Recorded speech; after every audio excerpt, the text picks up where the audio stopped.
Hey, what's up? Serena Appiah here from thriftiving.com, and this is part 4 of how to install a garage door screen. You can find parts 1, 2, and 3 down below, as well as a link for how you can order your own garage door screen from Maryland Screens, who's sponsoring this.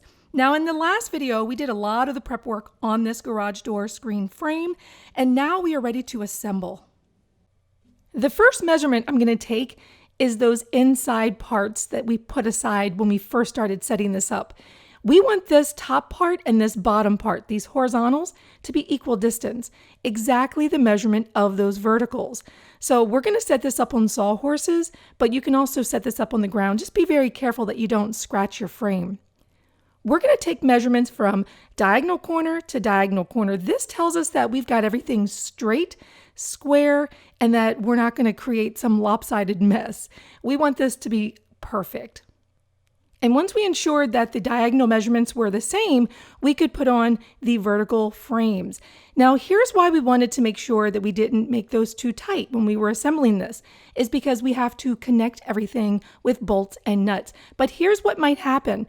If you get a part that doesn't have a clear hole, you might have to use a step bit in order to drill that out so that you get a good hole. If you don't have a step bit like we did, you could easily use a regular drill bit.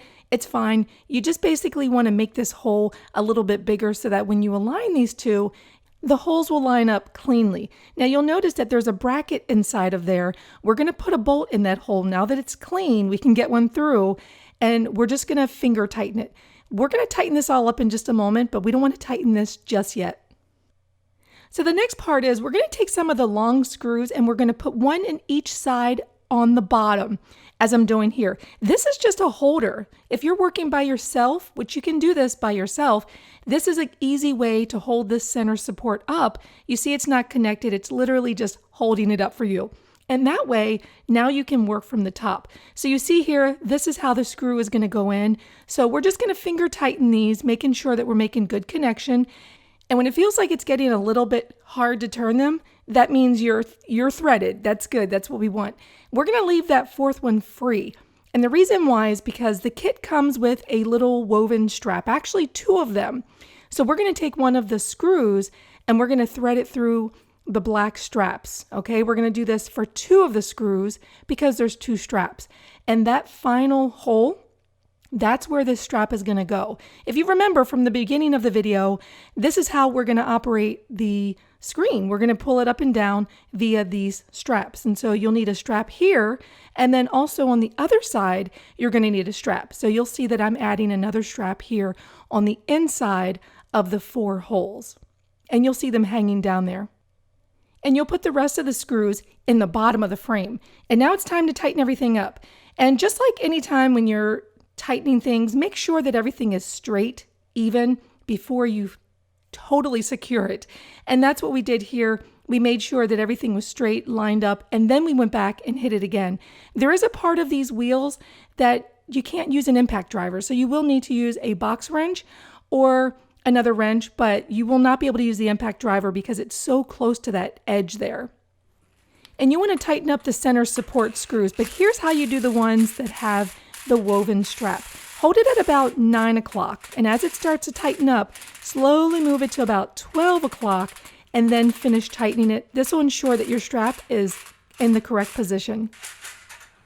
And the easiest way to do this, the most efficient, is to have a tool belt, have all the things that you need to go around this frame one time, so that you're not having to go back and forth, tightening this and tightening that. Okay, now we need the heavy-duty silicone because we're going to install the black rubber seal that goes on the bottom. And in order to get this in, it's got to be slippery and it's got to be loose and placid. This can get very rigid if it's cold and if it's not kept in the sun or inside of your house. It does have these little lips on it, so you're going to turn it into like a U shape and feed it through. Now, this can be kind of tricky if you're doing this by yourself. If you are, you can have a ladder or something that you can feed it through at even height. And that works pretty good. But if you have 2 people, that's even better. So have one person feeding it through and another person pulling. And once you get it on, you'll take a rubber mallet and you'll put the end cap on. And this can be kind of challenging. So start at one corner and just kind of work it in there. The other corner, you have to trim some off if it's too long, but you're going to want to pull it back about an inch, fold it over just so it's out of the way, and then apply the other end cap. And again, it can be kind of challenging. I ran into a few problems, but get it in there. And then once it's done, you can go around the rest of the frame and put the other two caps on those ends as well. And now it's time to flip this baby over so we can put the screen in. This is the part that can be very challenging for people, but if you follow this video, you should have pretty good success. And you'll notice that it's pretty lightweight. So, anybody can lift it. Now, here's one thing to keep in mind. When you flip it over, you may find that your brush seal got pinched when you were putting everything together. So just be very careful. Make sure that when you're putting this together, the brush seal doesn't get pinched. And if it does, you'll just have to loosen the frame like we did and fix that mistake and then tighten it back up. And remember when we were assembling the frame, we cut about 1/2 inch off of the brush seal? This is why, so we could put that extra little piece there and it fits perfectly. And these are screen clips. They don't actually come with the garage door screen kit, but you will definitely need them. So when you place your order, get these from Maryland Screens as well. And it comes with 2 pieces of screen, so you want to unfold those and lay those into position. And here's exactly how you get a good result, a nice tight fit with your screen. You're going to want to start in one corner and have the edges lined up with that brush seal. You'll take one of the screen clips and put it 2 inches from the edge of the corner. And then on the opposite side, 2 inches down, you'll place another screen clip. And then you're going to want to move over to the other corner right there at the top. Pull it a little tight, give it a little bit of pull, and then you'll put another screen clip about 2 inches from that corner. And then you're going to divide the difference and go right down the middle. Once the top is secure, you're going to go along the side and you're going to pull it a little tight and put one right in the middle. And once you put that one, the next one will be right in the middle of those 2 clips. You're going to split the difference, and that's going to secure it even more.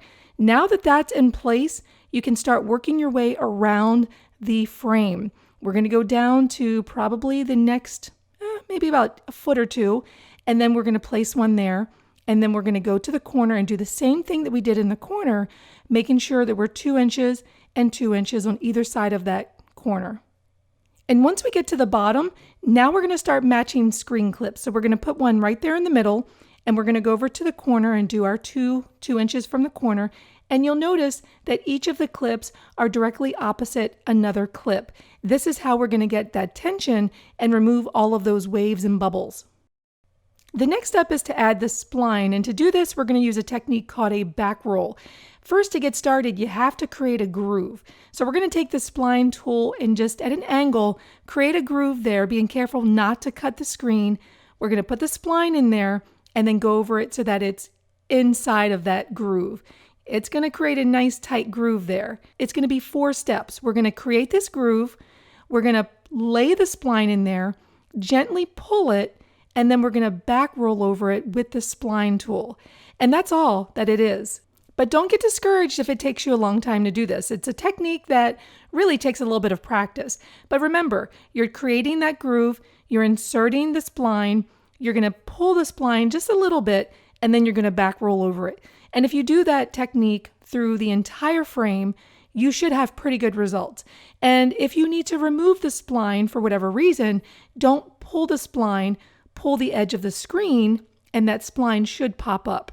You don't want to damage the screen. You only get 2 pieces. So make sure that you treat it very carefully and that you don't cut the screen.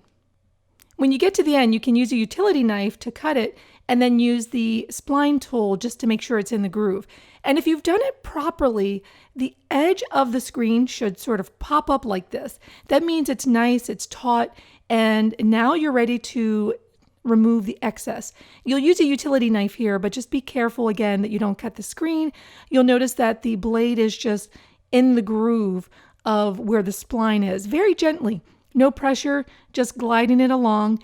And now we can actually move on to the final part, part 5, which is how we actually install this in the garage. It seems like it's taken a lot of steps just to get to this point, but I'm feeling pretty confident. So let's move on to part 5, installing the screen door.